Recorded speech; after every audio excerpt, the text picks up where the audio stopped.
নমস্কার, আপনারা দেখছেন জয় বাবা মহাকাল চ্যানেল। আমি দেবতনয় অধিকারী। চলুন আজকের ভিডিও শুরু করা যাক। নমস্কার বন্ধুরা, আপনারা দেখছেন জয় বাবা মহাকাল চ্যানেল। আজকের কথা বলবো শরীর নষ্ট করা কালো জাদুর যে তাবিজ বা নকশার ব্যাপারে।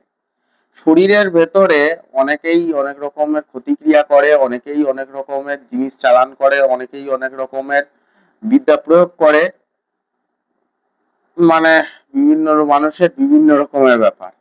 তো এই সমস্ত জিনিস যদি প্রয়োগ করে থাকে, আপনি কি করবেন?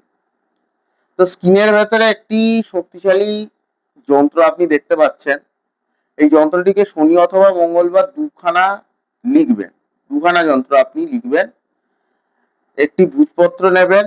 ভূজপত্র বেনে দোকানে যাবেন, বেনে দোকানে গিয়ে বলবেন, আপনি স্ক্রিনে দেখতে পাচ্ছেন ভূজপত্র কাকে বলে। ভূজপত্র কেনার পরে, বেনে দোকান থেকে কেনার পরে ওই ভূজপত্রটিকে আনবেন।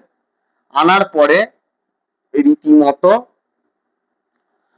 এটা লাল কালির কলম দিয়ে লিখবেন। লেখার পরে দুটো যন্ত্র লেখার পরে একটি যন্ত্র জলের ভেতরে ভিজিয়ে আপনি নিজে খাবেন, একটি যন্ত্র গলায় ধারণ করবেন। তো দুটি ধর্মের বা দুটি এর লোকেদের জন্য আমি দু রকম বলে দেবো। খ্রিস্টানদের জন্য আমি সেরকম ভাবে কিছু জানি না।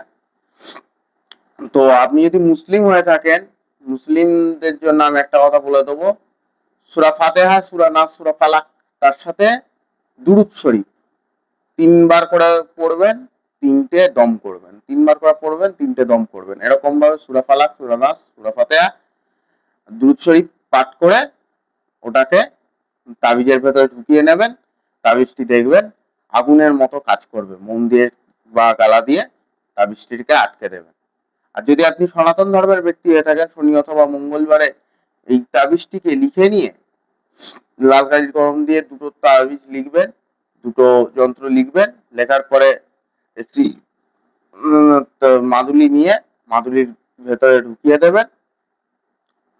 ঢুকিয়ে দিয়ে গুরু মন্ত্র জপ করতে করতেও ঢোকাতে পারেন, বা আপনার যে ইষ্ট দেবতারকে আপনি পছন্দ করেন সেই ইষ্ট দেবতার বীজ মন্ত্র বলতে বলতেও আপনি এই যন্ত্রটিকে ওই তাবিজের ভেতরে বা ওই মাদুলির ভেতরে ঢোকাবেন।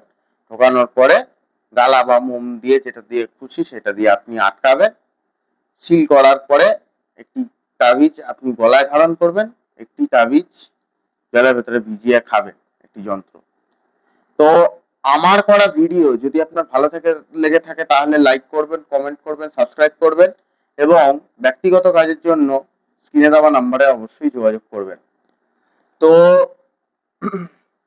শেষে নমস্কার। প্রত্যেককে জয় বাবা মহাকালের কাছে প্রার্থনা করি প্রত্যেকে যেন ভালো থাকেন, সুরক্ষিত থাকেন, আর আপনাদের ওপরে এরকম ধরনের ক্ষতিকারক ক্রিয়া যেন কোনো তান্ত্রিক বা কোনো গুণিন যাতে না করে, সেদিক থেকে আমি মায়ের কাছে প্রার্থনা করব। তো সবাই ভালো থাকবেন, সুস্থ থাকবেন এবং নিত্য নতুন ভিডিও দেখার জন্য আমার চ্যানেলটিকে সাবস্ক্রাইব করুন, লাইক করুন, কমেন্ট করুন, সাবস্ক্রাইব করুন। নমস্কার।